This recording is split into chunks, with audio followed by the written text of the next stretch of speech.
नमस्कार, मैं हूं शिव पांडे और आप देख रहे हैं अखंड भारत बुलेटिन। आज विश्व प्रेस स्वतंत्रता दिवस है, यानी कि पूरा विश्व प्रेस की स्वतंत्रता की बात कर रहा है और ये विशेष दिवस मना रहा है। और इस दिवस को मनाने का कारण क्या है, ये भी कहीं ना कहीं समझने की जरूरत है। अगर किसी भी देश में प्रेस की स्वतंत्रता भंग होगी या उसकी स्वतंत्रता पर प्रतिबंध लगेगा तो कहीं ना कहीं उस देश की लोकतांत्रिक व्यवस्थाएं भी बाधित होंगी, उस देश का लोकतंत्र भी कमजोर होगा और उस देश की स्थिति शायद बदतर हो जाएगी, उस देश की स्थिति में बदलाव आ जाएगा। वहां के लोगों की स्वतंत्रता भंग होगी, वहां के लोग स्वतंत्र रूप से अपनी आवाज को मुखर नहीं कर पाएंगे और इसीलिए विश्व प्रेस स्वतंत्रता दिवस मनाया जाता है। वर्तमान में भी अगर बात की जाए तो वर्तमान में विश्व प्रेस स्वतंत्रता दिवस को लेकर 180 देशों की रैंकिंग हुई है और उस रैंकिंग में ये दिखाने की कोशिश की गई है कि आखिर कौन से देश में प्रेस की स्वतंत्रता किस स्थिति में है। और इसको जारी करने वाली एक संस्था ने ये बताने की कोशिश की है कि इस समय भारत की स्थिति क्या है। तो आपको बता दें कि भारत की स्थिति प्रेस की स्वतंत्रता के मामले में पहले से नीचे गई है, यानी कि पहले से उसकी स्वतंत्रता कहीं ना कहीं कमजोर हुई है और कमजोर होने का कारण कई सारा बताया जा रहा है, जिसके विषय में हम आगे बात करेंगे। अगर हम बात करें 2014 की तो 180 देशों में भारत की प्रेस की स्वतंत्रता 140वें पायदान पर थी, यानी कि भारत 140वें नंबर पर प्रेस की स्वतंत्रता में आता था। फिर 2015 में ये 136वें स्थान पर आया, मतलब थोड़ा सा बेहतर हुआ। 2016 की बात करें तो इसकी जो स्थिति थी 133वें स्थान पर हो गई, यानी कि और बेहतर होता है। 2017 में 136, 2018 में 138, फिर उसके बाद 2019 में 140 हो गई, यानी कि अब प्रेस की स्वतंत्रता गड़बड़ होना शुरू हो गई। प्रेस पर प्रतिबंध लगाए जाने लगे, प्रेस पर अंकुश लगाए जाने लगा, या कई और कारण भी हैं जिसकी वजह से प्रेस की स्वतंत्रता पर कहीं ना कहीं धब्बा लगना शुरू हो गया। 2020 आते आते भारत की स्थिति 142वें स्थान पर हो गई, 2021 में भी 142वें स्थान पर रही और 2022 में ये 150वें स्थान पर खिसक गया।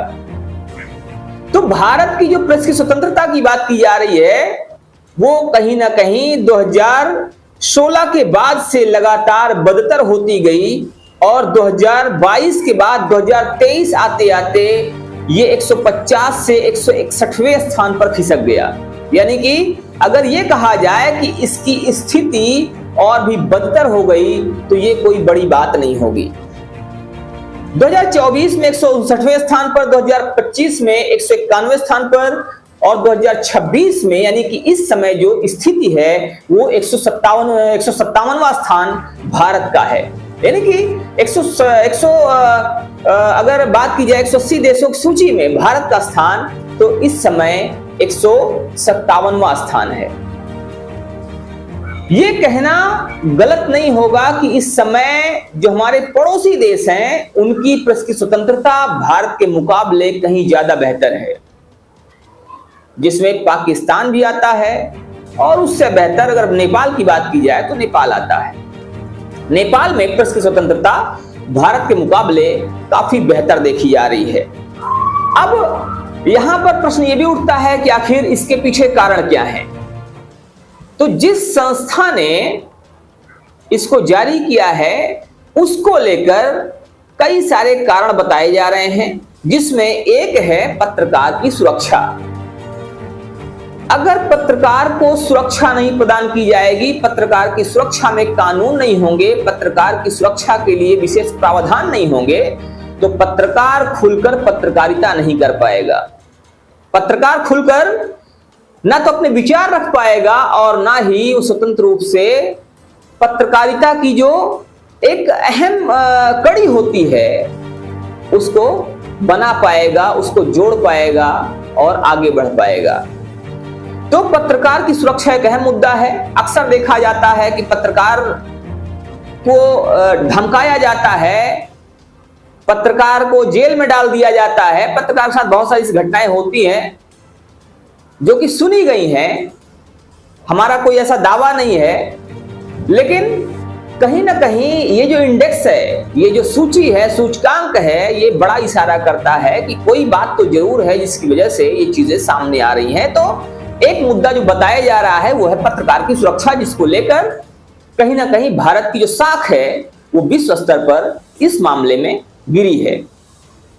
दूसरी जो बात की जा रही है, दूसरी इसकी वजह है कानूनी दबाव, यानी कि बहुत सारे ऐसे कानून हैं जो पत्रकारों पर लगाए जाते हैं, लगा दिए जाते हैं, पत्रकारों को फंसा दिया जाता है। अगर पत्रकार कोई भी मामले को उजागर करता है, किसी खिलाफ कोई खबर चलाता है, तो वो व्यक्ति पत्रकारों पर ही उल्टे कानून लगवा देता है और इस तरह से पत्रकारों को ही फंसाने की कोशिश की जाती है। ये एक और मुद्दा है जिसकी वजह से पत्रकारिता के क्षेत्र में भारत की साख नीचे गिरी है।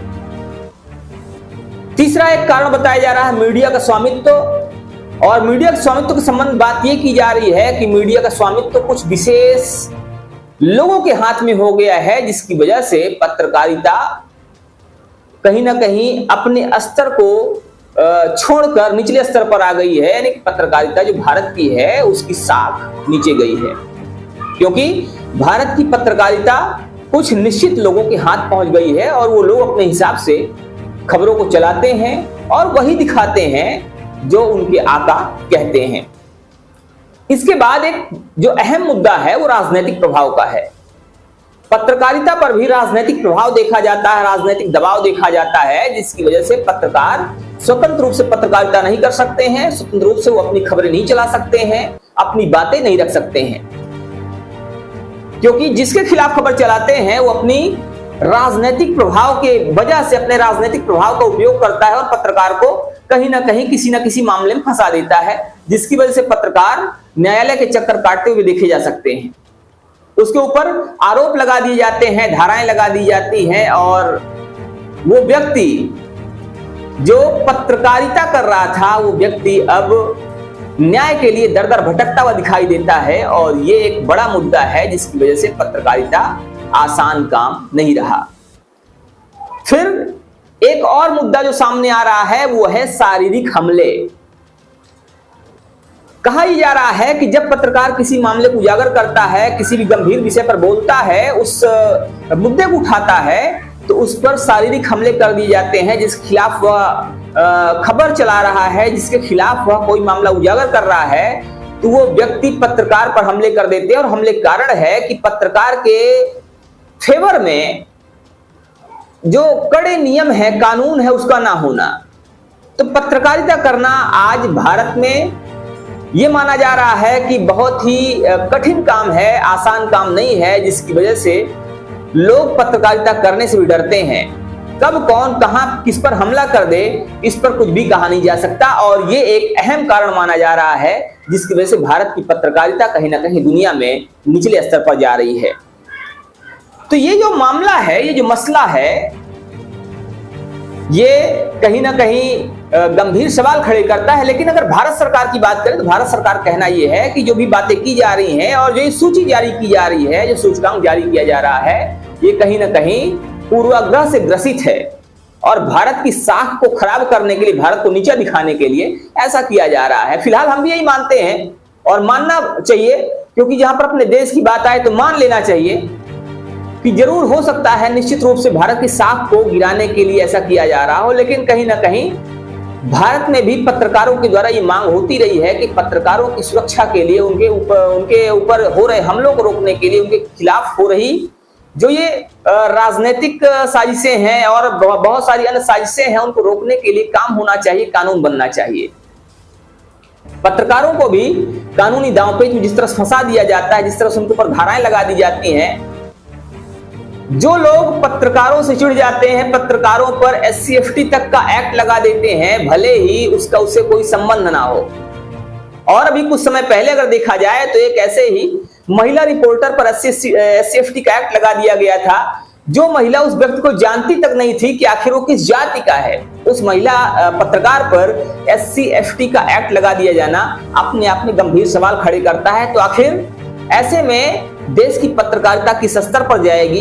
क्या पत्रकारिता वास्तव में अच्छे पायदान की ओर बढ़ेगी या वो निचले पायदान की ओर चलती जाएगी, ये अपने आप में एक बड़ा विषय है और बड़ा प्रश्न है। तो इस पर आपका क्या मानना है, आप भी हमें जरूर बताइएगा। बने रहिए हमारे साथ खबरों को अपडेट के लिए। मिलते हैं फिर से, तब तक के लिए जय।